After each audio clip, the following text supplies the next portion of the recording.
Gisèle, qu'on te remerciait grandement de nous dépanner pour la présentation d'aujourd'hui. Donc, je vais en profiter pour te présenter. Donc, Gisèle,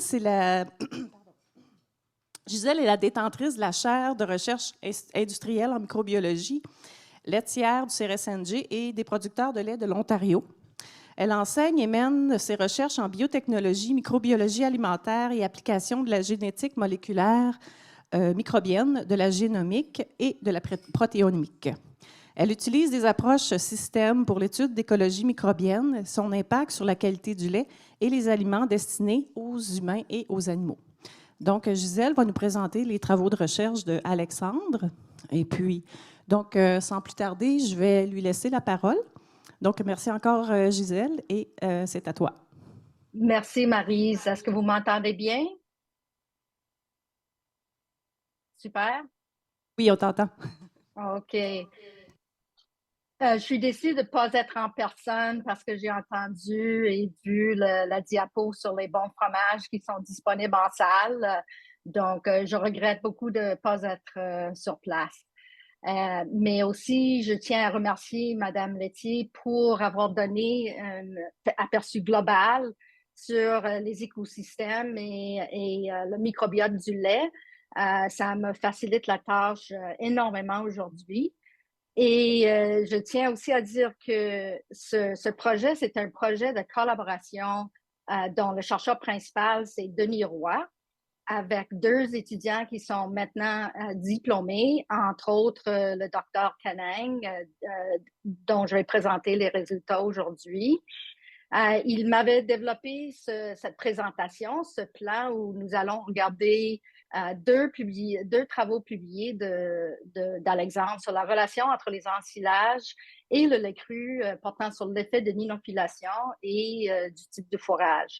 Donc, on remonte en amont de ce qui arrive dans l'étable et lors de la traite. Et on remonte à un autre type de fermentation, ce qui est la fermentation des végétaux, et où on va regarder les fourrages d'herbes et de maïs ensilés avec ou sans inoculant et voir comment ça peut affecter le lait cru. Donc, par l'introduction ce matin, nous avons vu comment le lait cru est riche en nutriments, comment il y a des facteurs qui peuvent faire varier la composition de ce lait. Et aussi, qu'est-ce qui est important, c'est la température du lait à la sortie du pis qui favorise la croissance des bactéries mésophiles qui aiment la température modérée. Mais lors de la refroidissement, on voit apparaître les bactéries psychotrophes qui aiment le froid. Le pH aussi et l'activité de l'eau sont convenables pour la croissance microbienne. Ah. Donc, en étant un écosystème complexe, riche et diversifié, Gisèle, oui. excuse-moi de t'interrompre. Est-ce que tu veux est-ce que tu peux sharer ta présentation ou si c'est toi? OK, c'est bon, parfait. J'ai rien dit, oublie. Vous Merci. le voyez? Oui, c'est bon. Tu n'es OK, peut-être pas en parfait. mode présentation, par contre.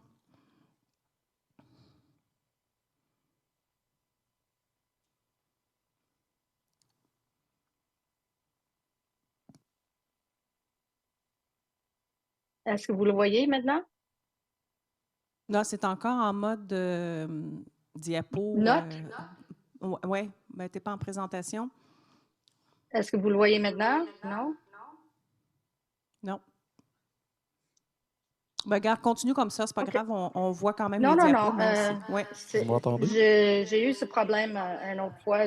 Je dois mettre la diapo sur l'écran principal. OK. Là, Pas de si tu souci. bascules, oui, Super, merci parfait. beaucoup. Merci. Voilà. C'est un problème que j'ai déjà eu avec plusieurs écrans. Donc, vous voyez l'écran écologie microbienne du lait cru avec la pile de C'est parfait. vache? Oui. Oui, C'est c'est bien parfait. ça. C'est bon. OK. Donc, où on est rendu avec ce projet, c'est que on voulait regarder, on a des connaissances sur le microbiote et le transfert entre le crayon des vaches et le lait cru. Vous voyez certains noms ici que vous avez l'habitude de voir, les staphylocoques, les pseudomonas, lactobacillus qui peut être transféré des trayons jusqu'au lait cru. Et l'aperçu un peu plus global, c'est le transfert qu'on a vu ce matin entre la litière des fesses qui peuvent être transférées au trayon et le transfert dans le lait cru. Vous voyez, on a parlé ce matin des flores d'altération, les flores de pathogènes et les flores bénéfiques qui peuvent se retrouver dans tout cet environnement ici. Mais les écosystèmes se confondent à cause du transfert et donc la bonne gestion de ce fumier ici, ça peut aider à réduire le transfert au PI. Ce que je veux parler aujourd'hui, c'est plutôt plus en amont que le transfert lors de l'étable et la traite, c'est de retourner au transfert qui se trouve en mettant le fumier au sol, dans les champs et la contamination des plantes qui peut arriver. Mais on récolte ces plantes-là et on en fait de l'ensilage. La question, c'est est-ce que ces bactéries de l'ensilage, un autre type de fermentation, se rendent au lait cru et par cette voie compliquée avec beaucoup d'étapes et de facteurs confondants? Donc, l'ensilage comme tel, c'est un aliment d'origine végétale qui est acide, fermenté et conservé en anaérobiose, soit dans des sacs ou des silos ou des bunkers. C'est un écosystème aussi dynamique et variable. Ça dépend du type de végétal, soit des graminées, des légumineuses ou du maïs. Ça dépend de la densité qui est acquise avec la densité de la matière végétale, l'humidité de la matière végétale, les saisons, le microbiote indigène des plantes. Et aussi, on utilise un inoculant pour la fabrication de l'ensilage. Et finalement, au niveau de la matière sèche qu'on atteint avec l'ensilage. C'est une succession qui va de l'aérobie jusqu'à l'anaérobiose en passant du pH 6, à peu près neutre, vers un pH de 3,8. Donc, encore un environnement acide. Le microbiote des plantes épiphytes est diversifié et s'il y a une mauvaise fermentation de l'ensilage, on peut avoir une augmentation ou une contamination assez forte en Clostridium bacilles. Donc, de 6 à 7 logs de spores par gramme peut se retrouver dans les fesses et le lait. Et ça, c'est le problème qu'on en connaît de l'ensilage, c'est l'apport en bactéries sporulentes qui peuvent contaminer le lait. On peut se retrouver aussi, voir les pathogènes comme Listeria monocytogenes, les moisissures, on connaît qui produisent des mycotoxines qui peuvent être néfastes aussi pour la santé de la vache. On peut aussi retrouver des levures, des pichia, des candida et des saccharomyces qui peuvent se retrouver dans le microbiote épiphyte des plantes. Maintenant, on passe plutôt à l'inoculation de l'ensilage. Qu'est-ce qu'on utilise comme inoculant et comment est-ce que ça affecte le microbiote de l'ensilage? On peut utiliser des inoculants soit homofermentaires qui produisent surtout l'acide lactique. Vous voyez des noms de bactéries, exemple ici, Lactobacillus plantarum, Lactobacillus casei, Enterococcus ou Pédiocoque. Ou on peut aussi utiliser des inoculants hétérofermentaires qui produisent l'acide lactique et l'acide acétique, surtout l'acide acétique, l'Antilactobacillus buchneri, l'Avilactobacillus brevis et l'Euconostoc mesentoroides. Les premiers, les homofermentaires, c'est surtout une acidification rapide et courte au début de la fermentation, ou les hétérofermentaires, c'est une acidification beaucoup plus lente et longue, mais qui pourrait avoir un effet plus antifongique par l'acide acétique et donc augmenter la stabilité aérobie de l'ensilage. Au Québec, il y a à peu près 95% des fermes qui utilisent l'ensilage d'herbe versus 50% des fermes qui utilisent l'ensilage de maïs. Donc, dans notre projet, notre problématique, c'est d'essayer d'en savoir plus sur la diversité du microbiote de l'ensilage et son effet sur le lait, de voir un peu plus quelles bactéries ou micro-organismes sont transférés au lait. Auparavant, on connaissait seulement les Clostridies.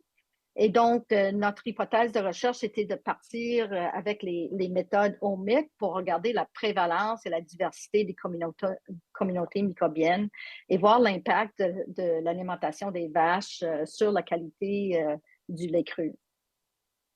Donc, nos objectifs, c'est vraiment d'identifier des taxons étant les noms des bactéries qui sont transférées des ensilages au lait cru, et estimer un peu la diversité des communautés et l'effet des inoculants sur la structure de cette communauté bactérienne ou microbienne de l'ensilage. Et finalement, de voir l'effet de l'inoculation sur le microbiote du lait cru. Et vous voyez ici, on a un nombre total de 24 fermes, dont 15 avaient un fourrage non inoculé. On voit ici en haut le foin et les herbes avec le fourrage non inoculé. On avait 9 fermes qui avaient au moins une partie de l'ensilage qui est inoculé, donc avec 5 produits inoculants que vous voyez ici en bas. Dans ces inoculants, on a la plupart produits, c'est des inoculants hétérofermentaires et seulement un des inoculants, vous voyez en bas le supercile, qui était un inoculant homofermentaire qui produisait juste de l'acide lactique. C'est un point à garder en tête pour regarder les données. Donc ici, vous voyez Alexandre qui est en train d'échantillonner de faire un échantillonnage et on voit dans la répartition des échantillonnages qu'on avait fait à l'automne 2015 et le printemps 2016, c'est qu'il y avait 49 échantillons non inoculés et 32 inoculés, donc pas mal égal, mais on voit ici que le maïs est plus souvent inoculé, donc 16 versus 8, tandis que l'herbe est plus souvent non inoculée. Donc, on voit ici le 29 versus 16 versus ceux qui n'étaient pas inoculés. Au niveau de... Ici, on voit Mary-Lee qui est en train d'échantillonner le lait. Et on voit dans la répartition des fermes qui étaient échantillonnées 2 fois, on voit plus souvent inoculé. Le maïs est plus souvent inoculé, mais l'herbe en est moins. Qu'est-ce qu'on a échantillonné, c'est les ensilages et le lait surtout. On a fait l'extraction d'ADN et par une série après le séquençage de l'ARN ribosomal 16S, nous avons fait une série d'analyses bioinformatiques avec les séquences. Nous avons calculé la diversité et l'abondance des séquences représentant les taxons individuels. Mais une des distinctions de notre projet, c'est qu'on a utilisé ce qu'on appelle le PMA-QPCR. Et ce PMA, ce traitement, nous aide à distinguer les bactéries vivantes des bactéries mortes. Donc, le PMA complexe l'ADN des bactéries mortes et donc, on amplifie seulement l'ADN des bactéries vivantes. Et ça, ça commence à être un peu plus utilisé, mais jusqu'à date, on n'avait pas utilisé ces techniques avec le séquençage à haut débit, comme on voit ici avec la méthode Illumina. Juste quelques notions de diversité pour comprendre comment est-ce qu'on mesure la diversité d'une communauté. La diversité, qu'est-ce qu'on appelle alpha, c'est la richesse, c'est le nombre d'espèces présentes dans une communauté. Et l'abondance, c'est la quantité ou proportion de chaque espèce qui est présente. Et donc, cette diversité spécifique décrit la richesse et l'abondance de l'ensemble des espèces. Et comme exemple, on voit ici l'exemple à gauche, c'est qu'on voit que le B est plus riche parce qu'il y a plus d'espèces et donc plus diversifié. Et lorsqu'on regarde à droite, on voit que le B, avec 4 espèces, est riche, mais moins diversifié parce qu'il y a une abondance d'une des espèces par rapport aux autres. Donc, ça, c'est qu'est-ce qu'on appelle la diversité alpha. Et la diversité bêta, c'est lorsqu'on compare la présence et l'abondance, mais entre les communautés. Donc, la diversité alpha, c'est à l'intérieur d'un échantillon. Et puis, bêta, c'est quand on compare les communautés entre eux. Donc, la première partie, le premier article publié, il traite de l'ensilade, le fourrage d'herbes et de maïs traité ou non avec les inoculants. Donc, on va parler de ces résultats en premier. Le plus important ici à voir, c'est que dans la diversité communautaire des fourrages, le foin avait une diversité plus élevée. Donc, on voit la boîte rouge qui est pas mal plus élevée par 3 différentes mesures quand on compare avec les ensilages où il n'y avait pas de différence significative. Donc, qu'est-ce qu'on voit ici? La conclusion, c'est que le processus de fermentation réduit la diversité du microbiote, ce qui fait du sens.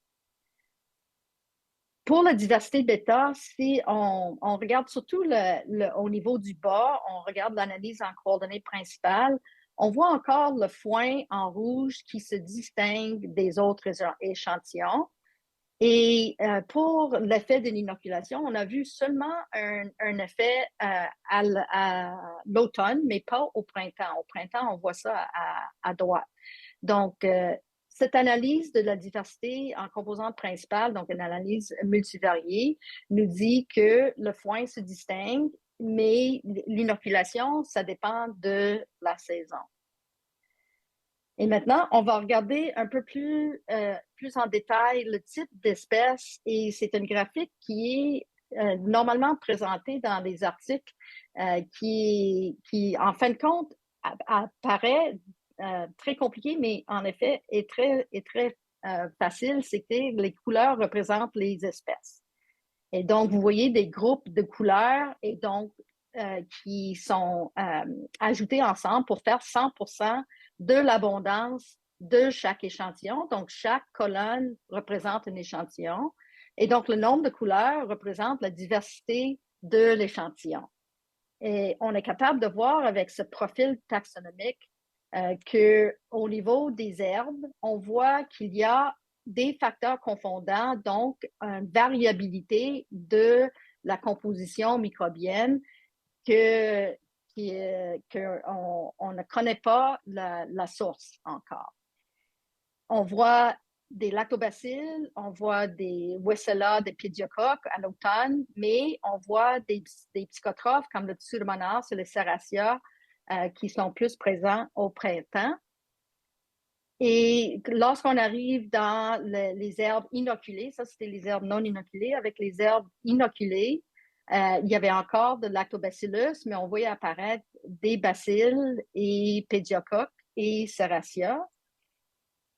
Mais maintenant, quand on regarde le maïs, ici, on voit un peu plus de similitudes entre les échantillons, mais on voit aussi une grande abondance de lactobacilles, mais aussi un peu de Serratia, un peu d'acétobactère et de Pseudomonas. Lorsqu'on inocule le maïs, on voit apparaître un peu plus d'acétobactère, mais aussi une grande abondance de lactobacillus. Donc, quand on va essayer de faire la différenciation entre les herbes non inoculées et inoculées, on peut voir certaines différences comme les pédiocoques et le lactobacille. Pour les herbes et pour le maïs, on voit certaines autres bactéries sont réduites lors de l'inoculation. Donc, pour les fourrages, on voit que le microbiote du foin est significativement différent de celui des ensilages, mais il y a des facteurs confondants pour l'impact des inoculants sur le microbiote des ensilages comme tel, ce qui est variable entre les fermes commerciales. On voit que l'enrichissement en bactéries lactiques est variable selon les conditions, mais qui sont très présentes dans les ensilages. Et on voit que les ensilages d'herbes sont dominés par lactobacillus, mais qu'on a retrouvé des bacillus plutôt dans dans les herbes inoculées. Dans le maïs, on voit surtout le lactobacillus et l'acétobactère. Qu'est-ce qui arrive ici, c'est vous voyez tout de suite qu'est-ce qui s'en vient, c'est qu'il y a des implications pour l'affinage des fromages lorsqu'on parle des espèces de lactobacillus. Donc, le deuxième publication porte sur la qualité du lait en relation avec cet ensilage que nous avons publié en 2023. Et vous voyez le même style d'analyse multivariée. On voit encore que dans les rations fourragères, le foin se distingue ici à gauche, à gauche de l'écran. Les herbes non inoculées se distinguent un petit peu des ensilages qui contiennent le maïs. Et que ce soit le maïs inoculé ou non inoculé, était similaire. Mais en plus, on est capable d'associer des groupes, des grandes familles de bactéries avec ces types de fourrage. On voit que cluster 1, le groupe 1, composé surtout du foin, contient des entérobactériaceae, des microbactériaceae et des sphingomonades, tandis que le 2, qui est surtout associé au maïs, est beaucoup plus diversifié, beaucoup plus large, contient des lactobacillacées, des acétobactéries ou des bacilles.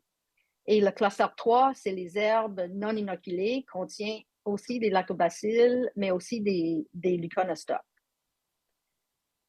Donc, par rapport maintenant au lait cru, quand on regarde la diversité alpha, la diversité alpha était semblable pour tous les types de lait. Pas vraiment de différence significative. Sauf que quand on regarde la diversité bêta, que vous vous souvenez que c'est la comparaison entre les communautés, on est capable de voir que seul le foin se distingue par une des méthodes, mais quand on regarde les graphiques du bas de l'écran, on voit que qu'est-ce qui se distingue, c'est les laits qui proviennent de vaches nourries à l'ensilage inoculé. Mais on est capable de voir que à droite de l'écran, vous voyez que l'herbe ou l'ensilage d'herbe sont semblables, le lait, mais que le maïs inoculé ou non inoculé sont différents entre chaque, et que lorsque l'herbe et le maïs sont inoculés, c'est phylogénétiquement différent des autres. Et ça, c'est le petite boîte vert qui est à droite de l'écran. C'est eux qui se distinguent des autres ensilages. Je retourne aux histogrammes qui montrent l'abondance des espèces particulières, dont je vous rappelle, le total, c'est 100%. Et qu'est-ce qu'on voit? C'est les couleurs rose, vert et marron. C'est les bactéries qui viennent des habitats naturels de l'environnement. C'est les Serratia, le Pseudomonas et les Enterobacteriaceae qui sont majoritaires, donc en haut de 80% du microbiote du lait. Mais je vous rappelle ici que cette répartition des bactéries ne représente pas la contamination du lait, ne représente pas le total. Je vous rappelle que quand on compte les bactéries dans le lait, on peut arriver, ici c'est un lait qui a moins de 50 bactéries vivantes par millilitre de lait. Donc, c'est quand même un lait qui est propre à la consommation ou à la transformation en fromage. Mais qu'est-ce qu'on voit ici, c'est que peu importe la source du fourrage, ce 80% majoritaire de l'abondance, c'est des bactéries qui peuvent être psychotrophes de l'environnement, mais aussi c'est des bactéries qui peuvent être lipolytiques ou protéolytiques. Et aussi que l'inoculation du maïs n'a pas, ici à droite, l'inoculation du maïs n'a pas eu d'effet sur la proportion de lactobacilles dans le lait.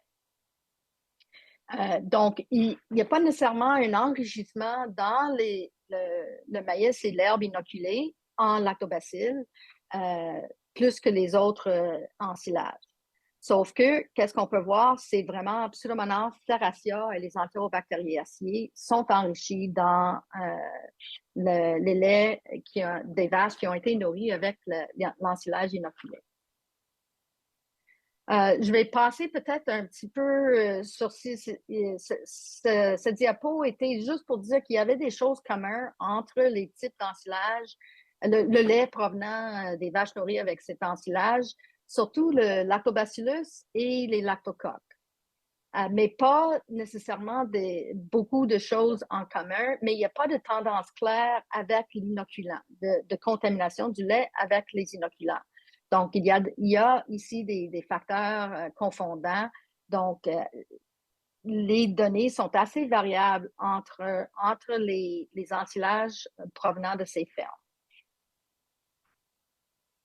Qu'est-ce qu'on a fait ensuite? C'est qu'on a essayé de voir le taux de transfert entre le lait cru et entre le fourrage et le lait cru associé, ce qui fait ces cercles qui se regroupent. Qu'est-ce qui est au centre? C'est qu'est-ce qui est partagé. Et on voit qu'en bas à gauche, vous voyez le taux de transfert pour le foin était de 18 %. Pour le foin et maïs inoculé, on voit 19 %, mais on voit aussi 30 à 31 % pour les herbes inoculées, maïs inoculé, ou pour les non inoculés aussi, le taux de transfert est de 31 %.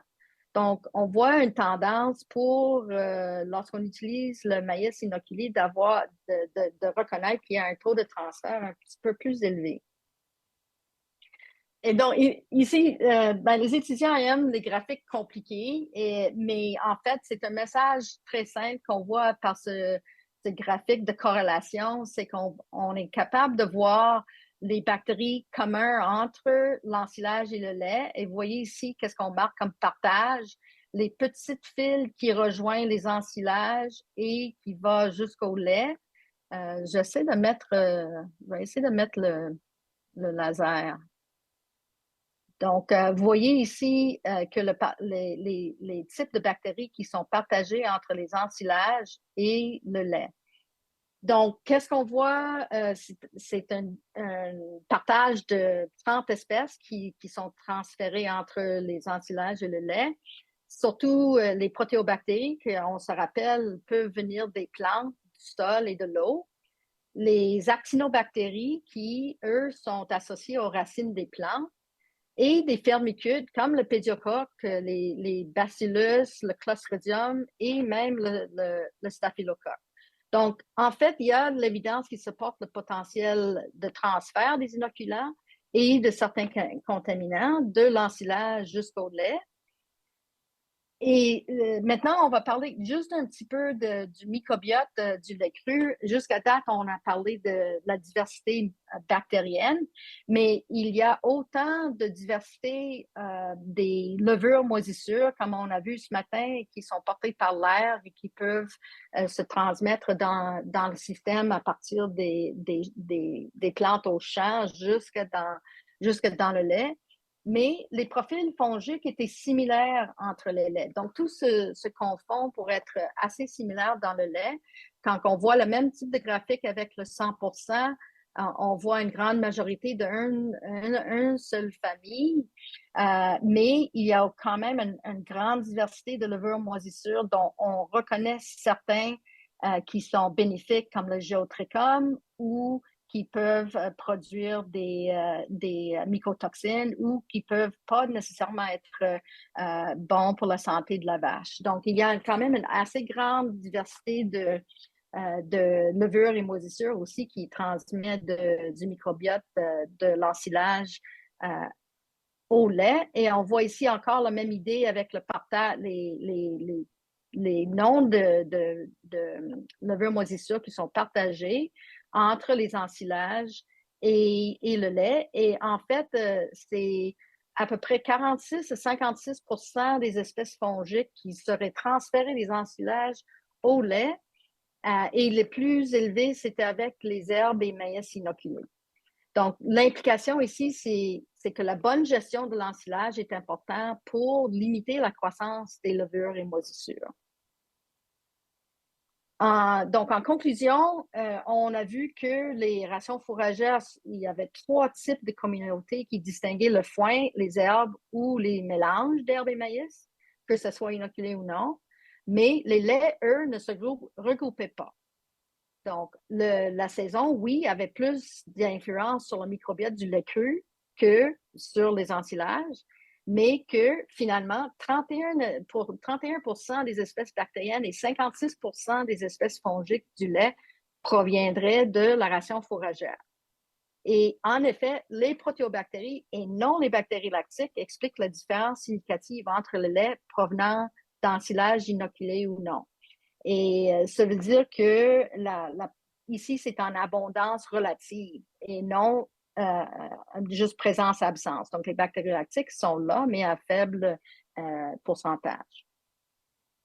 On a vu ici que les bactéries de l'ensilage peuvent être transférées au lait, mais la contamination comme telle du lait était plutôt de façon sporadique. Et je vous rappelle que cette manière de regarder, d'échantillonner avec les méthodes ADN, ils ont une limite de détection. Si on voulait aller chercher la contamination du lait, il aura fallu vraiment enrichir. Si on voulait trouver du listeria, du salmonelle, il fallait vraiment enrichir pour trouver des minuscules quantités. Et donc, ça veut dire ici, avec les méthodes qu'on a utilisées, la contamination n'est jamais été aperçue à la limite de détection de la méthode. On a vu que les communautés microbiennes du lait varient avec les saisons, mais que aussi, comme on a vu ce matin, on revient sur la conclusion que cette qualité microbiologique du lait cru dépend des bonnes pratiques de gestion à la ferme. Et avec ça, je pense que je n'ai pas vraiment besoin d'aller sur les points critiques. Peut-être juste sur la qualité de l'alimentation animale, c'est une bonne gestion de l'ensilage est critique pour réduire l'infiltration d'eau et d'oxygène. Ça va augmenter les pertes, mais cette détérioration de l'ensilage aérobie, donc tant que l'oxygène pénètre dans l'ensilage, on encourage les moisissures à pousser et cet encouragement des moisissures va faire augmenter le pH et donc encourage les bactéries indésirables à pousser aussi dans l'ensilage. Je vais passer par-dessus la qualité du lait. On en a parlé déjà ce matin. Qu'est-ce qui est à venir? Qu'est-ce que Maryse a mentionné aussi ce matin? C'est les lactobacilles. Donc, est-ce que ces lactobacilles sont source de saveur ou de gaz? Donc, pour les bactéries homofermentaires, la protéolyse contribue à la production de volatiles. Donc, on a des exemples d'espèces comme le Lactobacillus paracasei qui peut être des bactéries bénéfiques pour la saveur du fromage. Mais les bactéries hétérofermentaires qui ne sont pas nécessairement juste provenant des inoculants, mais il y a d'autres espèces qu'on peut contrôler dans l'ensilage par l'inoculation qui peuvent en fait causer des défauts attribués au gaz, soit des fissures, des gonflements d'emballage, qui ne sont pas nécessairement des bactéries sporulentes. Donc, on connaît les bactéries sporulentes comme des producteurs de gaz, le Clostridium, le Paenibacillus, mais les bactéries hétérofermentaires peuvent aussi contribuer à ces problèmes de gaz. Je pense que je suis arrivée à la fin des diapos que j'avais, donc j'aimerais vous remercier pour votre écoute et remercier aussi Maryse de m'avoir accueillie aujourd'hui. Et si vous avez des questions, ça me ferait plaisir de répondre. Merci beaucoup, Gisèle. Bonne main d'applaudissements. Pour l'instant, je ne vois pas de questions en ligne. On va avoir une question de Charles des fromageries Les Grondines en salle. Dans votre étude, vous avez tenu compte des épandages qui auraient pu avoir lieu à la ferme. Est-ce que ça a été pris en compte ou pas du tout? C'est une excellente observation. On n'a pas pu tenir en compte tous les facteurs confondants. Il y a une autre étude que nous avons faite sur l'ensilage où on a essayé de contrôler pour l'épandage Je peux vous envoyer la référence, mais on n'a pas beaucoup de données sur ce facteur ici. Comme vous savez, lorsqu'on choisit des fermes, c'est des fermes qui veulent participer à nos études. Et donc, on n'a pas toujours le contrôle sur la manière sur les pratiques à la ferme. Donc, c'est plutôt une constatation qu'un facteur qu'on peut contrôler. Mais c'est effectivement quelque chose qui est très important à l'avenir, c'est de regarder l'effet du traitement du fumier sur le transfert des bactéries sur les plantes. Mais il y a aussi d'autres pratiques qui sont peut-être plus faciles à gérer. C'est la hauteur de la récolte, par exemple, pour l'herbe. Et euh, je pense qu'on essaie de mettre des bonnes pratiques de récolte pour éviter le transfert du sol ou la contamination par le sol dans l'ensilage.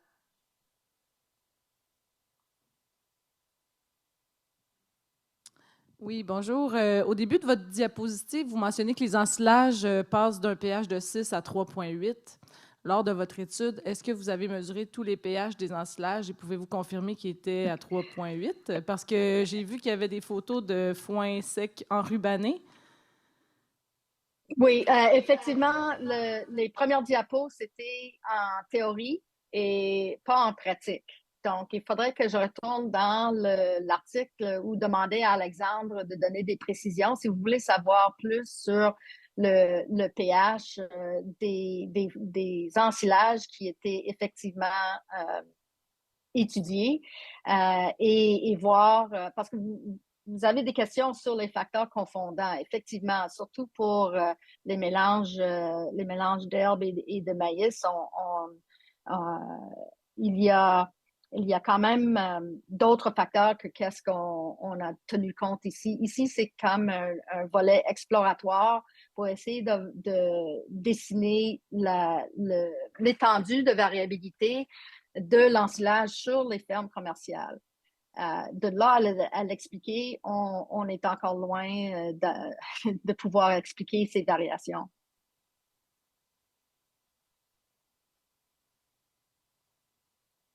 Je pense on est au bout de nos questions.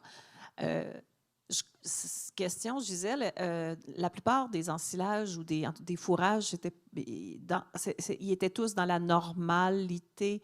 Il n'y avait pas de produits à défaut qui ont été introduits dans l'étude. C'était pas des... Pas visible. Donc, les défauts visibles, non, parce qu'on aura vu si l'ensilage avait été moisi. Et il faut dire qu'il y a une gestion de la face de l'ensilage. Lorsqu'on parle de bunker, je pense que lors de l'échantillonnage représentatif de la face, par exemple, il y avait, on prenait pas on aura noté s'il y avait de la présence de moisissure. Donc, je pense qu'il y avait comme lors de l'échantillonnage, il faudrait que je parle avec Alexandre pour voir comment il a géré ça avec le fermier. Mais je pense qu'on n'a pas nécessairement vu de signes de mauvais ensilage. Mais de là à dire, il faudra regarder aux données, il faudra vraiment retourner aux données de pH pour voir comment est-ce que vraiment d'avoir une mesure de la qualité. Mais c'est ça qu'on essaie d'approfondir dans une autre étude, c'est d'essayer de relier les paramètres physico-chimiques de l'ensilage avec le microbiote. Donc, ça faisait partie d'une étude un peu plus approfondie. Dernier commentaire, Gisèle. Je ne sais pas si je vais trop loin dans mes conclusions, là. Tu me diras si c'est trop tôt pour affirmer ça. La plupart des producteurs fromagers qui sont ici sont tous au foin sec. Puis, dans le sens que, est-ce que même le fait d'inoculer l'ensilage apporte pas suffisamment de bénéfices pour les convaincre d'utiliser de l'ensilage dans leur pratique? Parce que, à ce que je vois, moi, je me serais attendu qu'un ensilage inoculé aurait qui été quand même un peu plus de bactéries lactiques, mettons, dans le lait. J'aurais aimé ça, voir ça. Mais c'est pas ça que je vois. Fait que... Non, à cause de tous les facteurs de transfert on a parlé de tout le système de traite, des mesures d'hygiène, des crayons et tout ça. On voit que tout ça normalise. Donc, il y a des lactobacilles dans le lait. Ça, on le sait, à faible pourcentage. Et ils sont capables de croître dans le fromage. Donc, peu importe le niveau de transfert, ils sont capables, même s'il y a moins de 2 logs, on les voit dans le fromage et dépendant du temps d'affinage, on les voit atteindre des 6 logs, 6 à 7 logs. Je m'en allais avec ça plutôt à renforcer l'utilisation d'inoculants. C'est comme une politique d'assurance, c'est-à-dire que si on a des conditions moins optimales, pourquoi pas utiliser un inoculant pour éviter d'avoir des crises avec un ensilage, une matière végétale qui ne va pas fermenter correctement. Donc, il y a toutes sortes de contrôles qu'on peut faire sur la matière sèche, sur l'humidité de la matière qu'on veut fermenter au niveau de l'ensilage. Donc, je dirais, je retournerais plutôt, au lieu de faire contraster foin avec ensilage, c'est-à-dire lorsqu'on fait l'ensilage, si on veut que la fermentation se procède correctement, comme avec les fromages naturels, ils peuvent se produire tout à fait correctement de façon naturelle. L'utilisation d'inoculants, c'est que si on veut prolonger la durée de vie ou de stockage ou assurer que les conditions climatiques ou assurer que d'autres facteurs ne dévient pas la fermentation, l'utilisation d'inoculants peut être une bonne décision. Mais la conclusion ici, tu as dit, est-ce que tu vas plus loin, mais le foin sec, il faudra retourner sur l'histogramme du foin sec pour voir la composition des espèces qui étaient dans le foin sec. Ils ne sont pas nécessairement tous bénéfiques. Il peut y avoir des flores d'altération dans le foin sec aussi, mais on voyait que il était beaucoup plus homogène que les ensilages qui variaient beaucoup entre les fermes.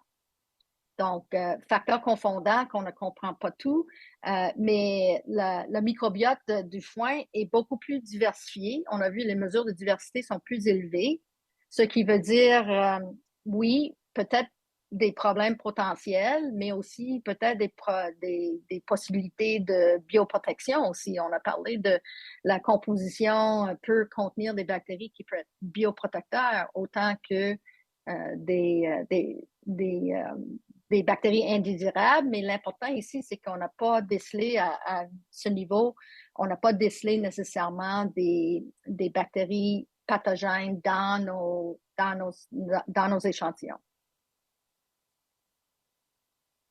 Merci beaucoup, Gisèle. Donc, encore merci. On peut applaudir Gisèle. Puis merci de nous avoir dépannés et nous avoir permis de prendre connaissance de ces résultats-là. Donc, on va passer à notre prochain